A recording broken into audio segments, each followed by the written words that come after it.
पहली शताब्दी ईस्वी तक आते आते सातवाहन साम्राज्य ने दक्कन क्षेत्र में खुद को एक प्रमुख शक्ति केंद्र के रूप में स्थापित कर लिया था। इस समय के दौरान भारत के उत्तरी और उत्तर पश्चिमी क्षेत्रों पर विदेशी आक्रमणकारियों जैसे इंडो ग्रीक, शक और पार्थियनों ने कब्जा कर लिया था। फिर भारतीय सीमावर्ती क्षेत्रों में कुषाण वंश ने ग्रीक और पार्थियनों का स्थान ले लिया। कुषाण यानी कुइशांग वंश के लोग माना जाता है कि वे मध्य एशिया के युएझी जनजाति के वंशज थे। कुजुला पहले युएझी प्रमुख थे जिन्होंने भारत में कुषाण साम्राज्य की नींव रखी। उन्होंने युएझी जनजाति की 5 शाखाओं को एकजुट किया, इंडो पार्थियनों पर आक्रमण किया और उन्हें उत्तर पश्चिम भारत से खदेड़ दिया।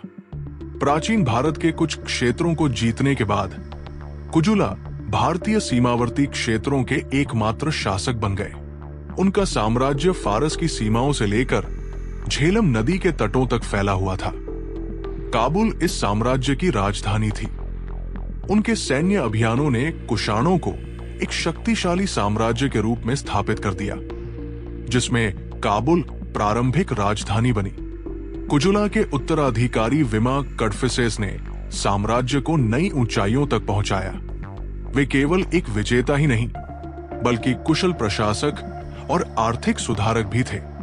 उन्होंने पंजाब, मथुरा और गंगा घाटी तक कुषाण साम्राज्य का विस्तार किया, जिससे इसकी आर्थिक स्थिति मजबूत हुई। उनके शासन में कुषाणों ने पहली बार भारत में स्वर्ण मुद्राओं का प्रचलन किया, जिससे रोम, मध्य एशिया और चीन के साथ व्यापार बढ़ा। सिल्क रूट के माध्यम से होने वाले इस व्यापार ने साम्राज्य को समृद्ध किया और विविध सांस्कृतिक प्रभावों को फैलने का अवसर दिया। हालांकि कुषाण साम्राज्य अपने चरम पर तब पहुंचा जब 78 ईस्वी में कनिष्क महान सिंहासन पर बैठे। वे अपनी सैन्य शक्ति और प्रशासनिक कुशलता के लिए प्रसिद्ध थे। उन्होंने शक शासक चत्सना को पराजित कर मालवा क्षेत्र पर नियंत्रण स्थापित किया और कुषाणों के शासन का विस्तार पाटलिपुत्र और गया तक कर दिया।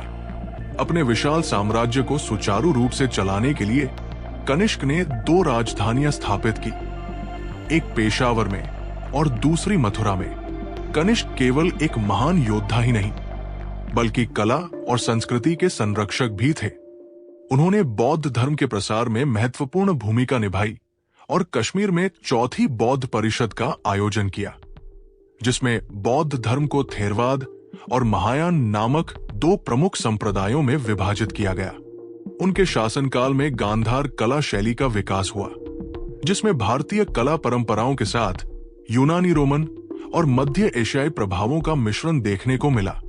इस अनूठी कला शैली को ग्रेको बौद्ध कला के नाम से भी जाना जाता है। हालांकि कनिष्क को कई चुनौतियों का सामना करना पड़ा। कुषाणों और चीन के बीच संबंध हमेशा तनावपूर्ण रहे।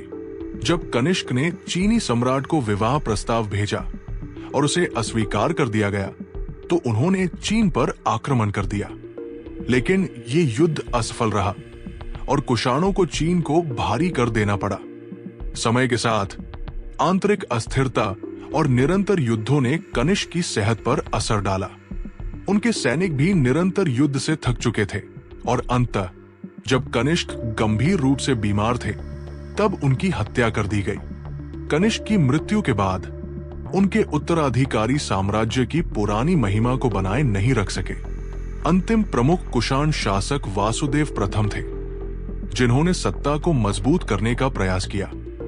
लेकिन उनके बाद साम्राज्य धीरे धीरे कमजोर होने लगा। आंतरिक विभाजन और बाहरी आक्रमणों के कारण ये बिखरने लगा। पश्चिमी क्षेत्रों पर सासानी फारसियों ने कब्जा कर लिया, जबकि पूर्वी भाग गुप्त वंश के नियंत्रण में आ गया। और इस प्रकार जब कुषाण साम्राज्य का पतन हुआ, तो एक नई शक्ति उभर रही थी, गुप्त साम्राज्य। ये आने वाला युग भारतीय सभ्यता का स्वर्ण युग कहलाया, जिसमें विज्ञान, साहित्य और प्रशासन के क्षेत्र में अद्वितीय प्रगति हुई। गुप्तों ने कैसे सत्ता हासिल की? उनके शासन को भारतीय इतिहास में सबसे समृद्ध काल क्यों माना जाता है? जानने के लिए देखें अगला एपिसोड, जिसमें हम गुप्त साम्राज्य के उदय और उसकी महान विरासत का अनावरण करेंगे।